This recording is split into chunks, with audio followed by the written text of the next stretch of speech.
ইউসুফ, তুমি নাজাত পেলে কিভাবে? আমি নিজেও জানি না আমি কি করে নাজাত পেলাম। আমাকে বাইরে নিয়ে এসো। এইসব কথা বন্ধ করতে বলো। আমাকে বাইরে নিয়ে এসো। গত রাত কিভাবে কেটেছে তোমার? অনেক ভয় পেয়েছিলাম, বাধ্য হয়ে জীবজন্তুর পাশে ঘুমাতে হয়েছে আমার। কিভাবে পারলে আমাকে এই অবস্থায় রেখে যেতে? কিভাবে পারলে? আমার ভাই হয়ে তোমরা এই অন্ধকার কূপের মধ্যে আমাকে রেখে নিশ্চিন্তে কি করে ঘুমালে? এইটা ছাড়া আর কোনো উপায় ছিল না আমার।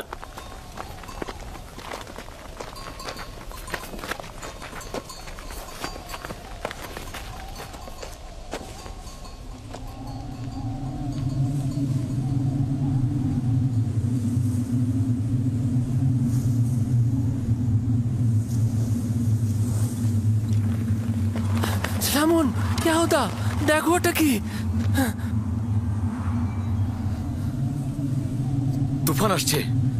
তুফান, চলো আমরা কোনো নিরাপদ জায়গায় আশ্রয় নিই। চলো, তুফান আসছে। চলো সবাই, লাভি এখান থেকে চলো। তুফান আসছে, তুফান। ইউসুফ, তুফান আসছে। আমরা এখন চলে যেতে বাধ্য হচ্ছি। চিন্তা করো না, আমরা আবারও আসবো।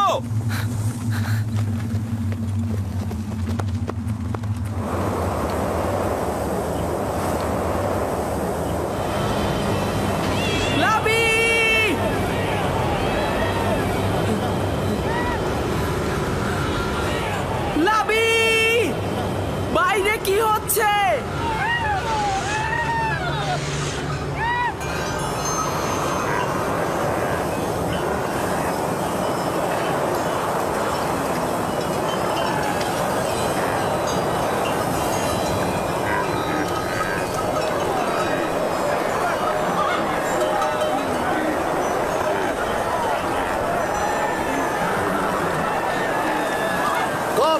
তোমরা ছড়িয়ে ছিটিয়ে যাবে না, সংঘবদ্ধ থাকো। খেয়াল রেখো যাতে বাতাসে মালামাল উড়িয়ে নিয়ে না যায়। অনেক কাফেলার দিকে লক্ষ্য রেখো। তোমরা সবাই কাছাকাছি থাকো, একজন আরেকজনের কাছ থেকে বিচ্ছিন্ন হয়ে যেও না। ঘোড়াগুলোর লাগামটা শক্ত করে ধরে রাখো। ঘোড়াগুলো সব তৃষ্ণার্ত, আমরা সবাই তৃষ্ণার্ত। সামনে একটা কূপ থাকার কথা, কিন্তু সেটা আর কত দূরে? আর বেশি পথ বাকি নেই, তোমরা একটু ধৈর্য ধরো।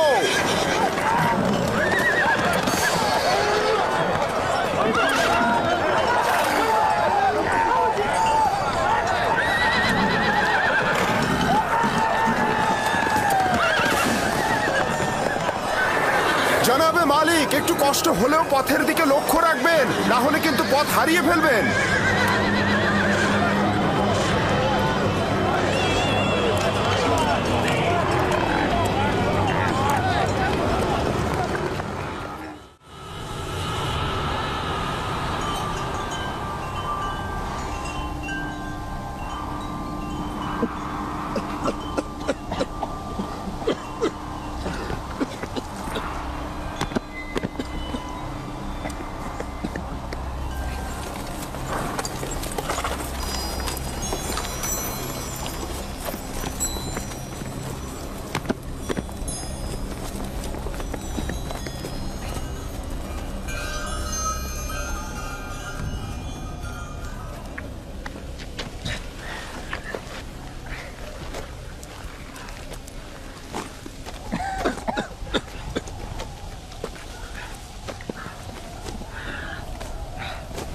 তুফান থেমে গেছে।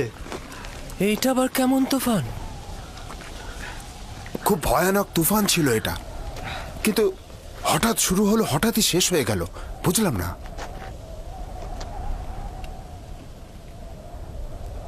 এটা কোথায় ফালিক?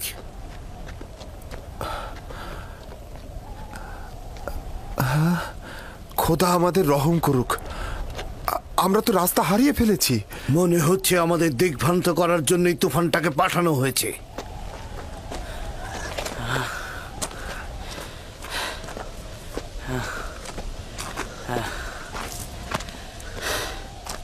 কিছুই বুঝলাম না, হঠাৎ করে তুফান শুরু হয়ে গেল,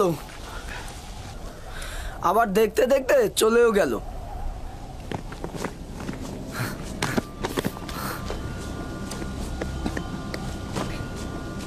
ইউসুফ,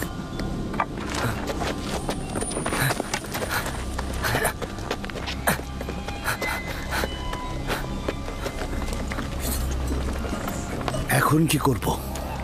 ঠিক জানি না, আমি আসলে এই জায়গা চিনি না।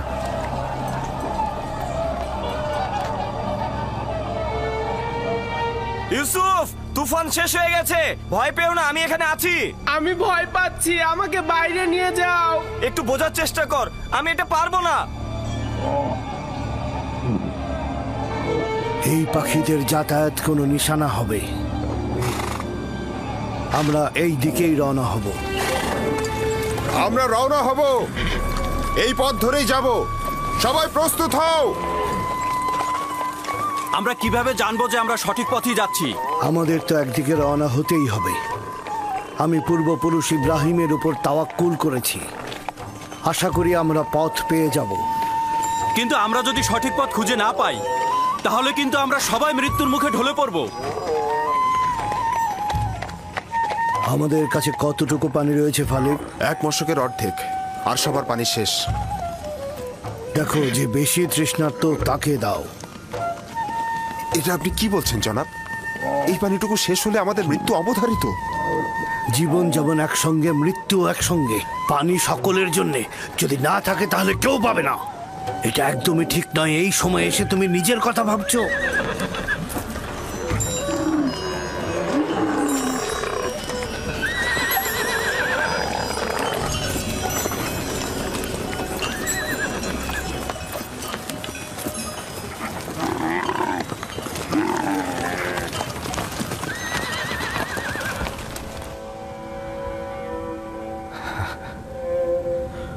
ওর মূল্য কেন বুঝলাম না।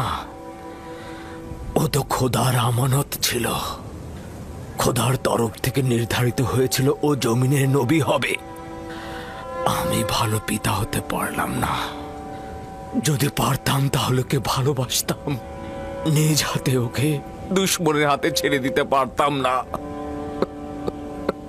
সত্যি করে বলুন তো, আমার সন্তানদেরকে আপনি ইউসুফের শত্রু ভাবেন? তাহলে তুমি আমাকে কি ভাবতে বলছো? ভাইজানেরা একদমই ইউসুফকে ভালোবাসে না। ইউসুফ যে কেন তাদের সাথে গেল? আমি তো তাকে পাঠিয়েছিলাম, ওর তো কোনো দোষ নেই। আফসোস যদি না পাঠাতাম। কেন তাকে পাঠালাম?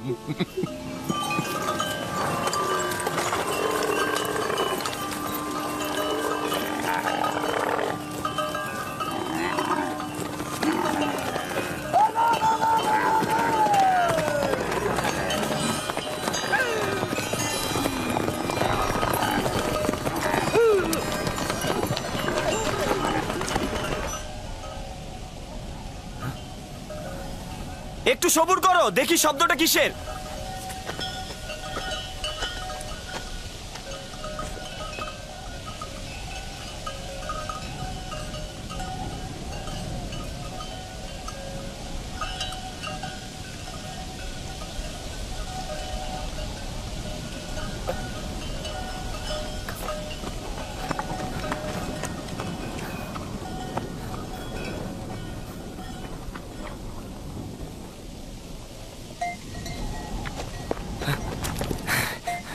আমি মাত্রই দেখে আসলাম, একটা কাফেলা আসছে এইদিকে।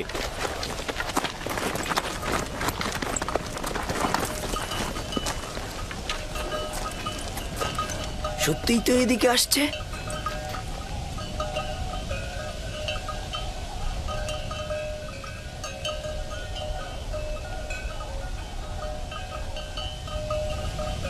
কাফেলার দল তো সাধারণত অন্য দিক দিয়ে চলাফেরা করে, ওরা এখানে কি করছে? ওরা এখানে আসবে না, আমরা এখানেই নিরাপদ থাকবো। ধরে নিলাম ওরা আমাদের দেখতে পাবে না, কিন্তু ভেড়াগুলোর কি করবে? আমাদের এখনো অনেক সময় আছে, ওরা এখনো অনেক দূরে। নাফতালি, হ্যাঁ বলো। ভেড়াগুলোকে এখান থেকে সরিয়ে ওই টিলার পেছনে নিয়ে যাও, যাতে ভেড়াগুলোকে না দেখা যায়। যাও।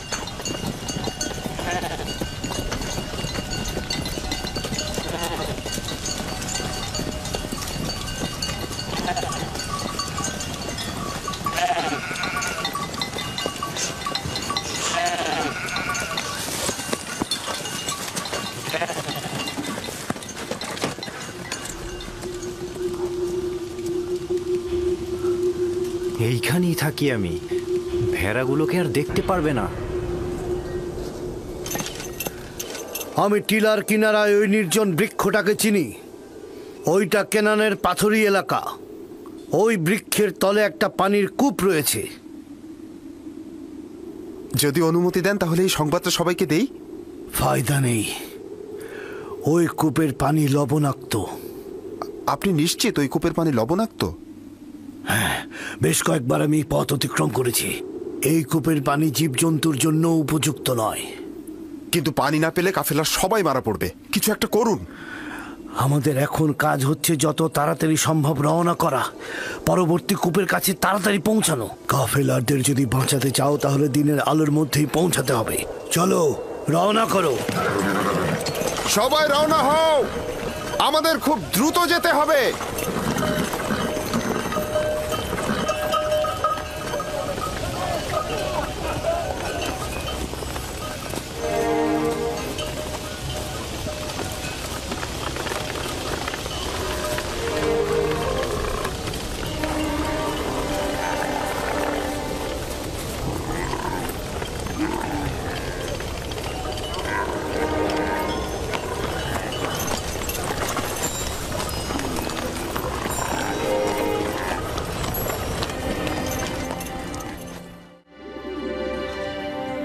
হে আমার মেহেরবান খোদা, যদিও আমার ভাইরা আমার উপর জুলুম করেছে, কিন্তু তুমি তো আমার উপর মেহেরবান। আমাকে এই গভীর কূপ থেকে নাজাত দাও।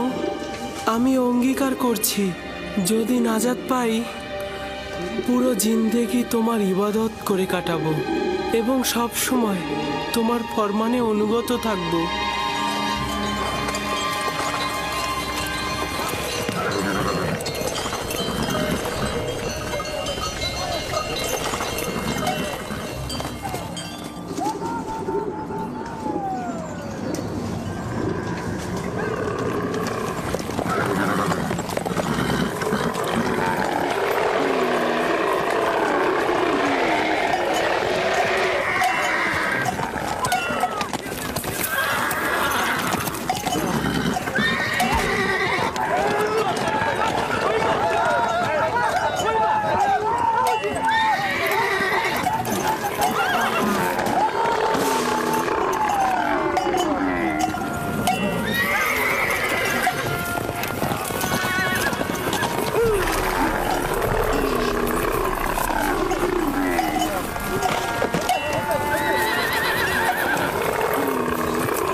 ওদের আঘাত করো না, কোনো লাভ নেই। বরং আমরা কিছুক্ষণ এখানে অবস্থান করি।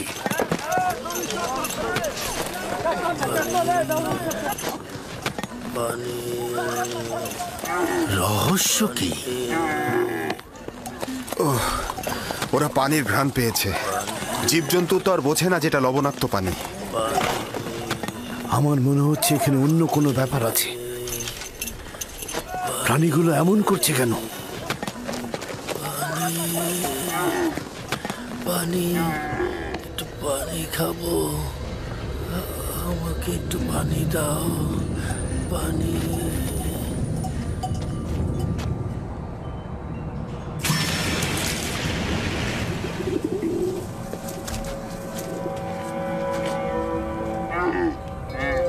পানির শব্দ পেলাম, শুনেছেন? কোনো ফায়দা নেই, এটা তো লবণাক্ত।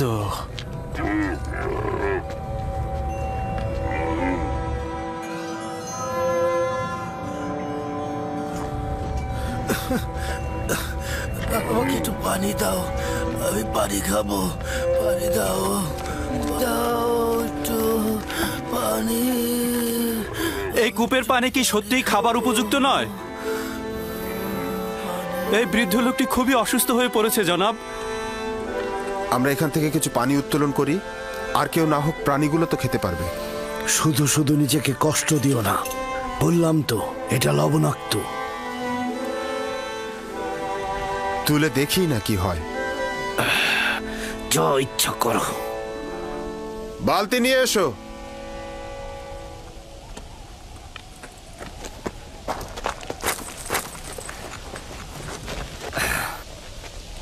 যদি তাকে কূপ থেকে বের করে আনে তবে কি করব? কি আর করবে? তোমরা তো এটাই চাচ্ছিলে যে কাফিলারা তাকে দেখুক আর সঙ্গে করে নিয়ে যাক। হ্যাঁ, তার মানে কি আমাদের ভাইকে আমরা এইভাবে ছেড়ে দেব? তোর সাথে আমি একমত। আমাদের ভাইকে তো আমরা বিনামূল্যে ছেড়ে দিতে পারি না। কিন্তু আমার কথার অর্থ এটা নয়। তোর মতামত গুরুত্বপূর্ণ নয়, গুরুত্বপূর্ণ হচ্ছে ইউসুফকে আমরা বেশি দামে বিক্রি করতে পারবো। তার মানে কি আমাদের ভাইকে আমরা বিক্রি করব? না, আমরা বলবো আমরা তো পলাতক গোলামকে বিক্রি করছি।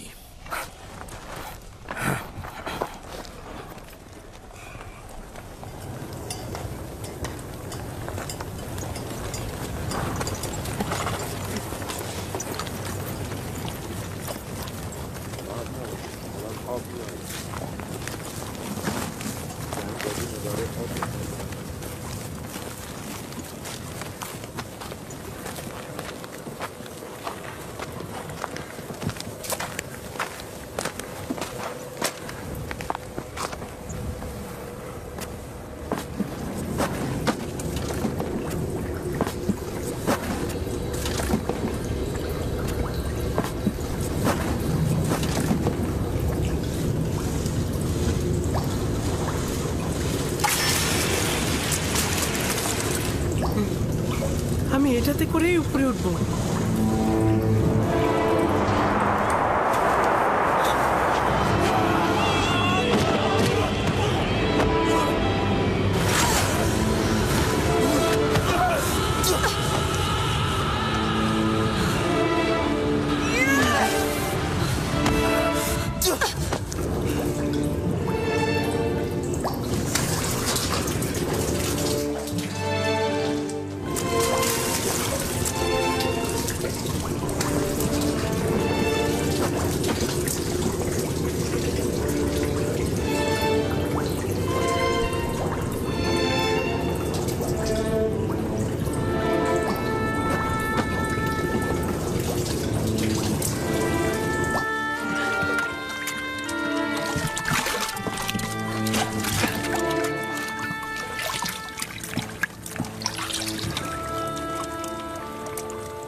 এই পানি তো মিষ্টি।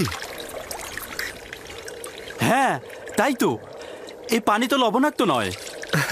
এই পানি লবণাক্ত নয় জানাবে মালিক, এই পানি লবণাক্ত নয়, এই পানি মিষ্টি। এই পানি আমরাও খেতে পারবো।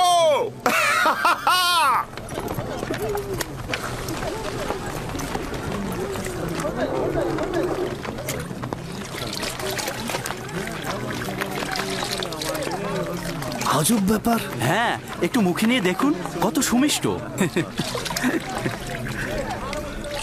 এটা একটা আজব ঘটনা। কি এমন ঘটলো যে লবণাক্ত পানি মিষ্টি হয়ে গেল? মনে হচ্ছে যেন এটা শরবত। এসো সবাই, এসো সবাই পান করো।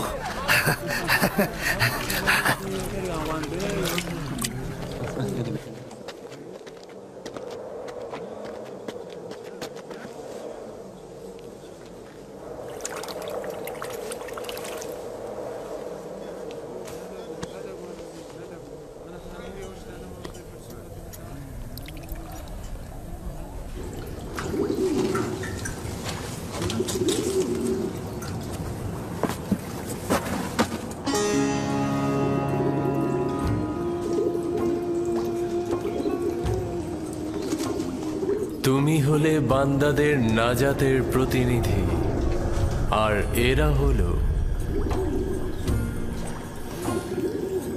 তোমার নাজাতের প্রতিনিধি।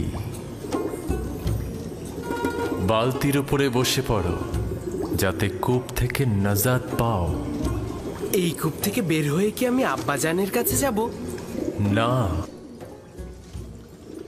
খোদা তাআলার এটাই ইচ্ছা, তুমি হবে বান্দাদের নাজাতের প্রতিনিধি।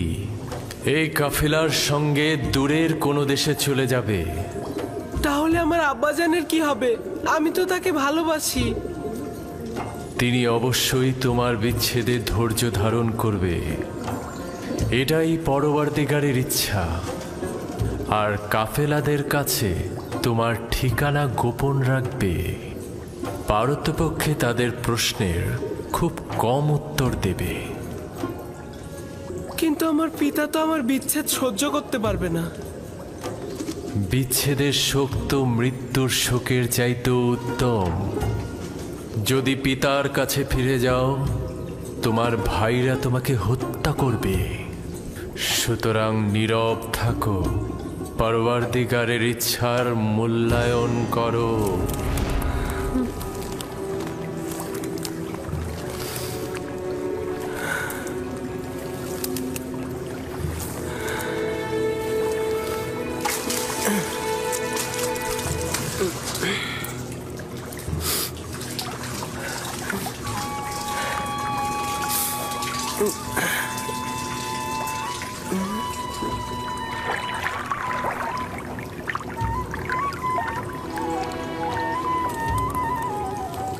তুমি হলে বান্দাদের নাজাতের প্রতিনিধি। এই আমাকে একটু সাহায্য করো।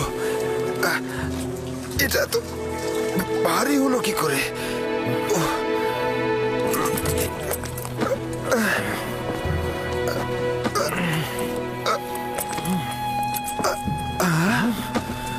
আরে আরে এই বালতির মধ্যে এটা কি?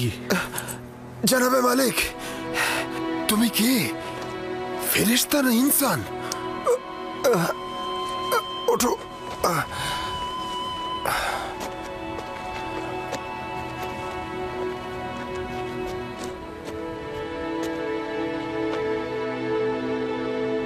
তুমি এখানে কি করছো পুত্র আমার? হে খোদা, এত সুদর্শন বাচ্চা আমি এর আগে কখনো দেখিনি। তুমি কূপের মধ্যে কি করছিলে? কারো জন্য অপেক্ষা করছিলে?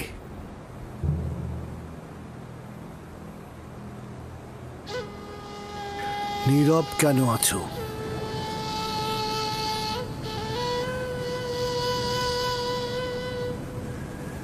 আমার ভাষা বুঝতে পারছো না নাকি ভয় পেয়েছো?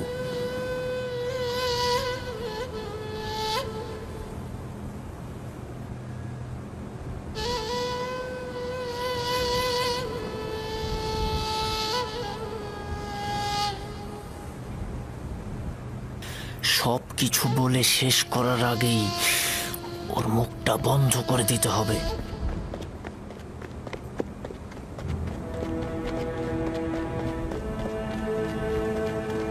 শোনো, আমিও ইব্রানী বংশের সন্তান। তুমি আমাদের দেখে ভয় পেও না বালক। ভয় পেও না পুত্র আমার। এখানে কেউ তোমাকে আঘাত করবে না। কথা বলো, তোমার নাম কি? ইউসুফ।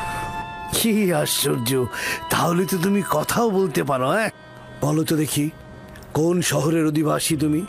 কোন গোত্রের? কার সন্তান? আমি বলবো না। আমি চাই না তাদের কাছে ফিরে যেতে। তারা আমাকে পেলে হত্যা করবে।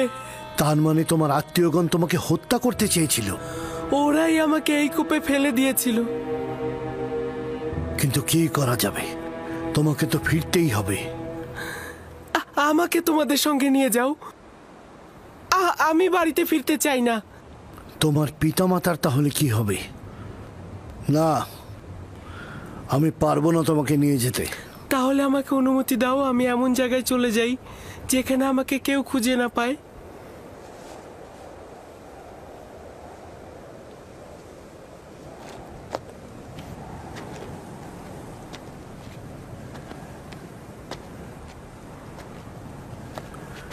এই বাচ্চাটাকে নিয়ে কি করা যায় ফায়েক? আমি চাই ওকে নিয়ে যেতে। ওর পরিবার যদি সত্যি ওকে চাইতো তাহলে কূপের মধ্যে ফেলতো। এই মাসুম চেহারা কখনো মিথ্যা বলতে পারে না। প্রকৃতপক্ষেই যদি তার জান হুমকিতে থাকে, তার জান রক্ষা করা জরুরি। ও গোলাম হিসেবেও দামি হবে। আপনি কি বুঝতে পারছেন মালিক? ওকে বিক্রি করলে কি পরিমাণ টাকা পাওয়া যাবে? আমাকে বিক্রি করে ফেলো। আমাকে গোলাম হিসাবে, দাস হিসাবে তোমরা বিক্রি করো। শুধু আমাকে এখান থেকে নিয়ে যাও। এই চেহারা দাসের নয়। তাকে নিতে হলে গোপনে নিতে হবে, কেননা তার পরিবার তাকে ছিনিয়ে নিতে পারে। যদি চাও তাহলে তোমাকে আমরা নিয়ে যেতে পারি, কিন্তু তোমাকে লুকিয়ে নিয়ে যেতে হবে, আর সেজন্য আমাদের কৌশল অবলম্বন করতে হবে। পারবে? হ্যাঁ, পারবো। আমরা এখানে কোনো বাচ্চা দেখিনি, ঠিক আছে? আমরা কোনো বাচ্চা টাচ্চা দেখিনি। এই মরুভূমিতে বাচ্চা কি করে আসবে? বাচ্চা কি এখানে থাকে নাকি? পর্যাপ্ত পরিমাণ পানি নিয়ে নাও, যত দ্রুত সম্ভব রওনা দেব।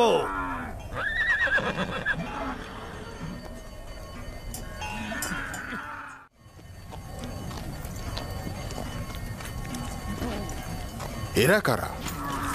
এরা দস্যু নয় তো? সবাই অস্ত্র নিয়ে প্রস্তুত হও।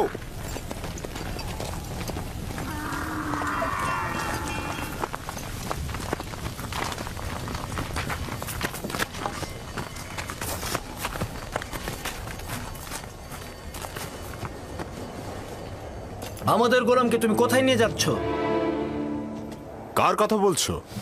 যাকে কূপের ভেতর থেকে বের করে এনেছো, যে তোমাদের পেছনে লুকিয়ে আছে। তোমাদের গোলাম কূপের ভেতর কি করছিল? সে নিজেকে কূপের মধ্যে নিক্ষেপ করেছে, আমরা তো করিনি। তাকে বাঁচাওনি কেন? আমরা তো তাকে বাঁচানোর জন্যই দড়ি আনতে গিয়েছিলাম। যাই হোক না কেন, সে এখন আমাদের গোলাম। কোনো প্রকারে যদি সে নিজে না চায় তোমাদের সাথে যেতে, তার এইটা করার কোনো অধিকারই নেই। গোলাম তার মালিকের ইচ্ছার অনুগত। যদি সে স্বীকার করে তোমাদের গোলাম, তাহলে যদি স্বীকার না করে, তাহলে মনে হচ্ছে নিয়ে যাবে। কাফেলার শক্তির কাছে তোমাদের শক্তি নগণ্য। আমরা ওকে ফেরত দেব না। তোমরা নিজেরাই তাকে জিজ্ঞাসা করতে পারো, সে নিজে থেকেই বলবে সে আমাদের গোলাম।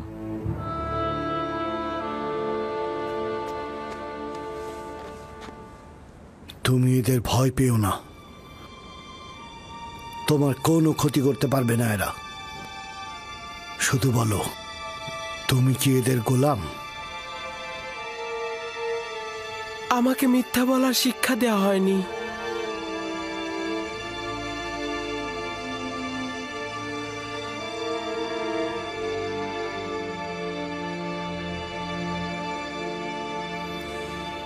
এরা বয়োজ্যেষ্ঠ ও আমার ইচ্ছার মালিক। আমি তাদের কিনারায় বড় হয়েছি, তারা আমার অধিবাসী। শুনলে তো, সে নিজেই বলেছে সে আমাদের গোলাম। ওর কথায় এখনো কিছু স্পষ্ট হয়নি। তুমি নির্ভয়ে আমাকে বলো, তুমি কি এদের গোলাম?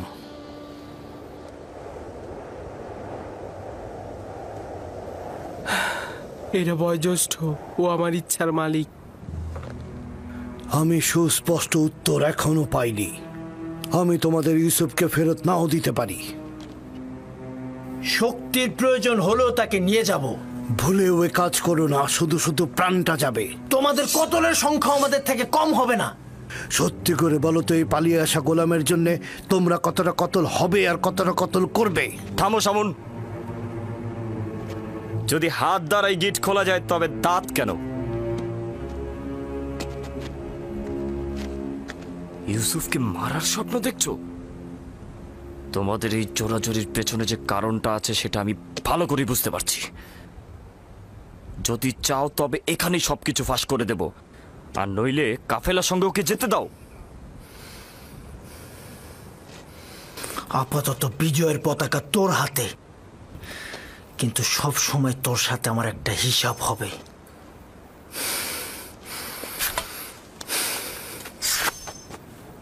এই গোলামের মালিকানা পাওয়ার জন্যে আমার মনে হয় না কোনো রক্তপাতের দরকার আছে।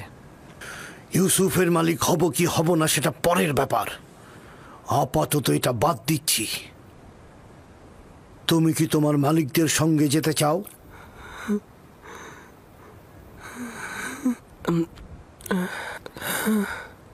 কি মনে মনে আমতা আমতা করছিস? যদি রাজি না থাকিস তবে সরাসরি বলে দে।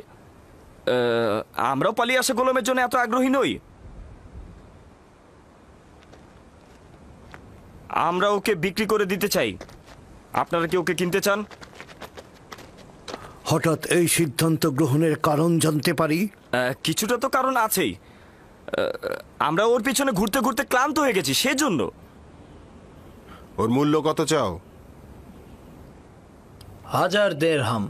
যদিও এর চেয়ে সে বেশি মূল্যবান, কারণ সে সুদর্শন ও বুদ্ধিমান। 1000 দিরহাম? তা ওই পালিয়ে আসা ভবঘুরে গোলামের জন্যে? না, আমি এত টাকা প্রদান করতে পারবো না। নেই চাই দিতে পারবো না। যা ছিল সব ব্যবসায়িক জিনিসপত্র কিনে শেষ করে ফেলেছি। ইউসুফকে দূরে পাঠানো আমাদের লক্ষ্য, ব্যবসা নয়। কি সমস্যা? চুপ থাক। কেন আমরা আমাদের লাভ ছাড়বো? হয় ব্যবসায়ীদের কাছে যা আছে তা নিয়ে নাও, নয়তো আব্বাজানের কাছে ইউসুফকে নিয়ে চলো। এবার সিদ্ধান্ত তোমার ওপর। কত দেরহাম আছে?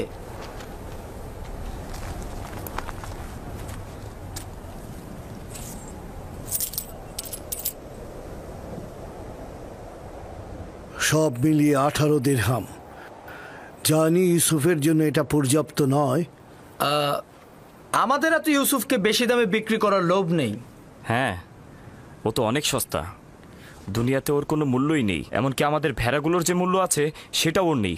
দেখতেই তো পাচ্ছেন কি করে ব্যবসায়িক উদ্দেশ্য গোপন করে ওকে আমরা স্বল্প মূল্যে বিক্রি করে দিচ্ছি। নিশ্চিত থাকো, এই উপহাসের জবাব তুমি নিশ্চয়ই পাবে। কি হলো? তোমাদের গোলামকে কি তোমরা বিক্রি করবে না? করব, বিক্রি করব। তবে আমাদের কিছু শর্ত আছে। কি শর্ত? প্রথমত, ওকে তোমরা বেঁধে নিয়ে যাবে যাতে পালাতে না পারে। আর দ্বিতীয়ত, ওকে দূরের কোনো দেশে নিয়ে যাবে যাতে সে কোনোদিন আর ফেরত আসতে না পারে।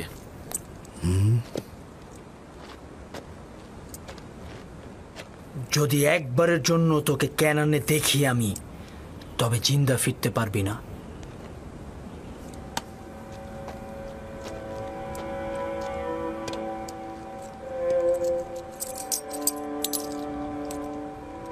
আমি যে কিনলাম তার সনদ লাগবে, নইলে গোলামকে আমি কোথাও বেচতে পারবো না। আচ্ছা, ঠিক আছে।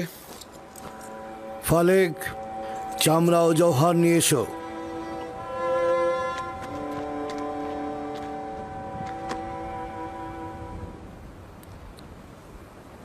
চিন্তা করিস না, এরা আমাদের চেয়ে উত্তম। তাদের সাথে চলে যা। এখানে অনেক বিপদ আছে। আমাকে ক্ষমা কর, আমি তোর জন্য কিছুই করতে পারলাম না। এইটা খোদাবান্দেরই ইচ্ছা যে আমি কাফেলদের সঙ্গে যাব, কিন্তু তোমারও ভাইজানদের জন্য আমি চিন্তিত। খোদা তোমাদের রহম করুক। আমি সবার জন্য দোয়া করব। এমন না হয় আব্বাজান আমার বিরহে কষ্ট পাক, তাকে সান্ত্বনা দিও। গোলামের পরিচয় লেখো, আর সদিচ্ছায় যে বিক্রি করলে তাও লেখো। আর ভুলে যেও না সনদের নিচে নাম ও মোহর উল্লেখ করতে হয়। লাবি, বেনিয়ামিনের প্রতি যত্ন নিও। তোকে একটু আদর দিতে ইচ্ছে করছে, কিন্তু এরা তো আমাকে সন্দেহ করবে। নিজের দিকে খেয়াল রাখিস। খোদাবান তোর পাশে সব সময় আছে। নিজেকে তার উপর ছেড়ে দে। সে অতীতের ন্যায় তোকে সবসময় হেফাজত করবে।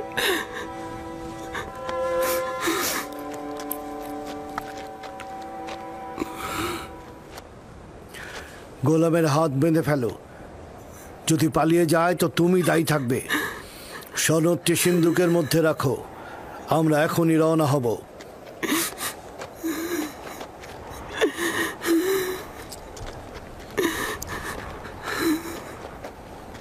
চলো যাই। যাব, তবে নিশ্চিত হয়েই আমাদের যেতে হবে।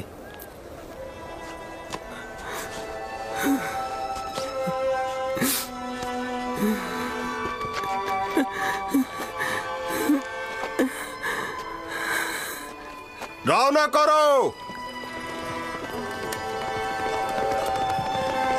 চলো যাই।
এই কান্না আর আরতির কারণটা কি?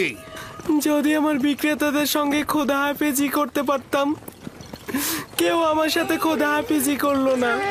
আজব, আমি তো তাদের মধ্যে তোমার জন্য কোনো দয়াই দেখলাম না, আর তোমারও তো তাদের জন্য ভয় ছাড়া আর কিছুই ছিল না।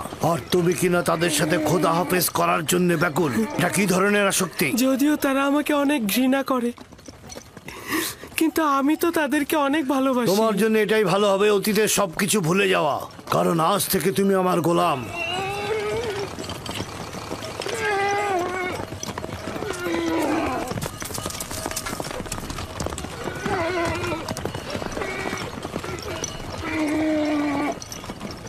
গোলামের বিক্রেতারা আমাদের অনুসরণ করছে না তো?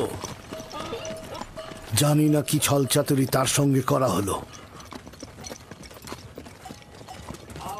না ওরা আমাদের সঙ্গে গোলমাল করতে চাইলো, না সহজে গোলামটাকে ছেড়ে দিল, আবার মাত্র 18 দিরহামে বিক্রিও করে দিল। আমিও ঠিক বুঝলাম না ওরা কি চাইছিল।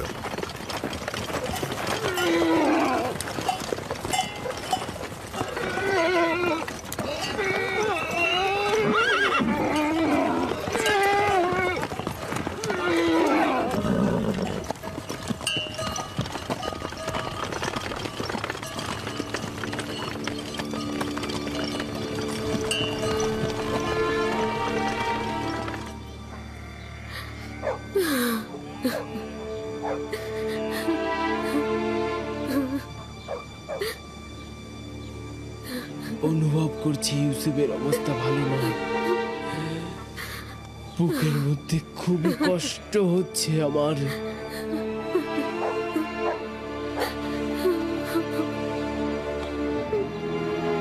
আরেকটা দিন শেষ হতে চলল। ইয়াকুব এখনো অপেক্ষায় বসেই আছে। যদি খোদাবন্ধ সদয় হন তো তবেই ইয়াকুব শান্ত হবে।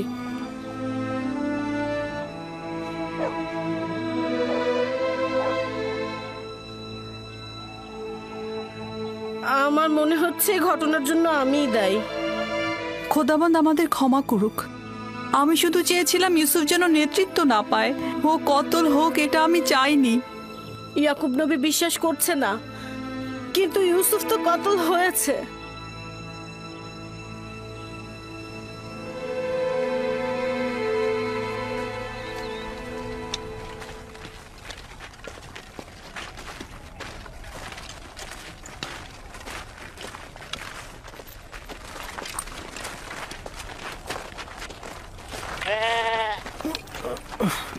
কি হলো?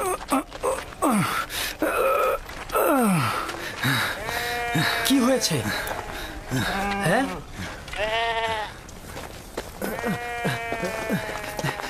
নেকড়ে হামলা করে অনেকগুলো ভেড়া মেরে ফেলেছে। তাহলে তুই এখানে কি করছিলি? মরে গিয়েছিলি।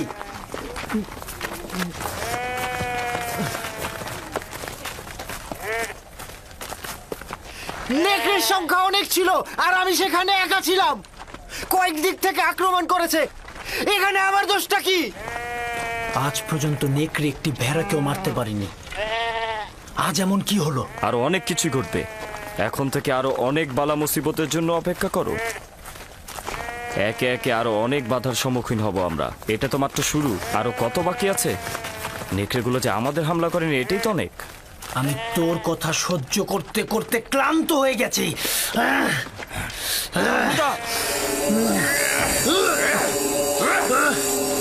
অনেক সহ্য করেছি আমি। আমাকে মার শামুন।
দাঁড়াও, দাঁড়াও সবাই, এব্রানি গোলাম পালিয়েছে। দাঁড়াও সবাই।